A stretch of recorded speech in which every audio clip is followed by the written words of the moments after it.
Hello guys and welcome. Today we are going to finish our origami project for art, and I checked out this book from the library. It's a non-fiction book that informs us all about Japan and about the different lifestyles that they have in Japan and how everybody lives there. So what I want you to do is to make sure that you check out books at the library about different cultures from now on. Check out a lot of nonfiction books because those help you inform you about different cultures, and they're really fun. So here is the text that I will be reading, and here are some of the text features. Can you find some text features? I know that we have been learning about those in class for your reading classes, right? So it says, what are the traditional art forms in Japan? Japan's traditional art forms include origami. Origami is the art of folding paper into shapes. Some origami shapes are simple. They can be made with just one piece of paper. Other origami art uses several pieces of paper.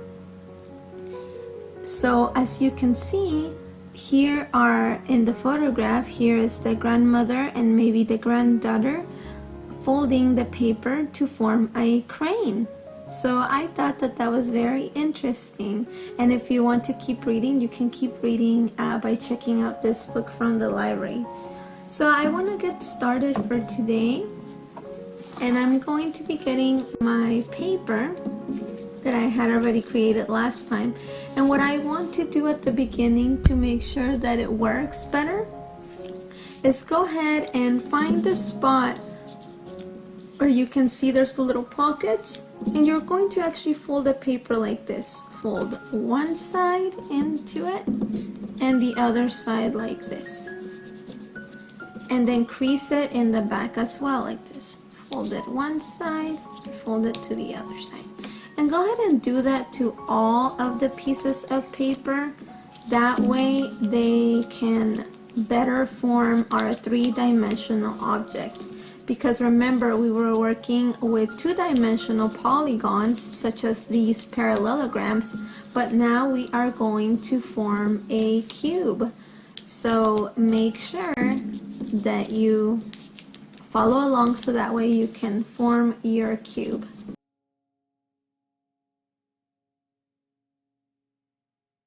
Now that I have them all ready, I am going to start figuring out the puzzle. Now yours and mine might be different, and what you basically have to do is, you see this little pocket right here? You're going to be sticking the edge or the vertices into the little pocket, and that's how you will start forming your cube together. See how it's starting to turn into a three-dimensional object? You're going to keep going, and this is a puzzle, so your form of creating this and my way of creating this might be different. So you might have to try again. And remember, you have to have a growth mindset for this. Don't give up on it, because at the end you will have created your cube. It might be a little tricky, but that's okay. So here I have the top, and I'm noticing that I need something to latch on onto this side, so I'm gonna get another one, see if this works.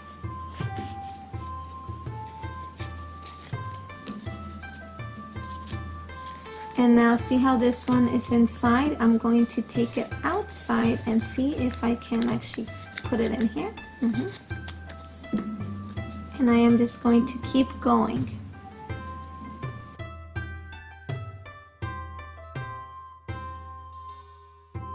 Now something that I forgot to mention is that these have to be the same size for this to actually work.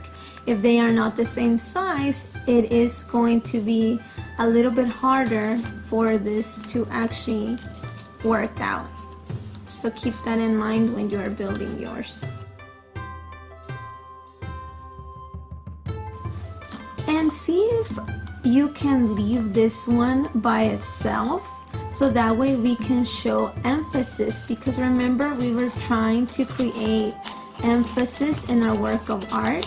And emphasis is simply creating an important point that the viewer can look at. So if you look at my cube, everywhere else I have a lot of different patterns, but my point of emphasis will be this one because this doesn't have patterns, so it draws the viewer's attention into it. So that's kind of like the central idea of my cube. It's this middle part.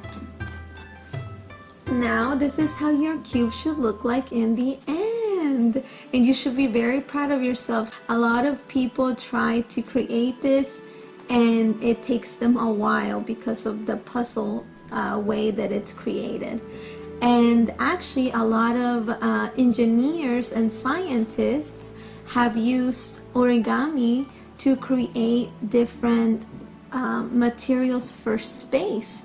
So I thought that was very interesting that art can actually be used in space. And remember that today we read this nonfiction text informing us about Japan, as well as created this origami.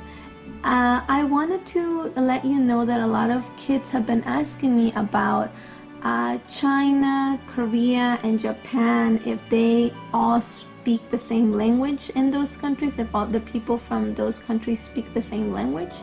And they actually don't speak the same language. Each country in the Asian continent has their own language because we have different countries from there, like Malaysia and India, as well as the Philippines. So a lot of different countries are in the Asian continent, and they all speak different languages, and the people from each country look different. They are not all the same. So make sure that you are respectful and kind, like always, to people from different cultures. And if you ever are interested in learning more about it, you can read books. So I hope you had fun, and I'll see you later, guys. Thank you so much, and happy Lunar New Year. Bye!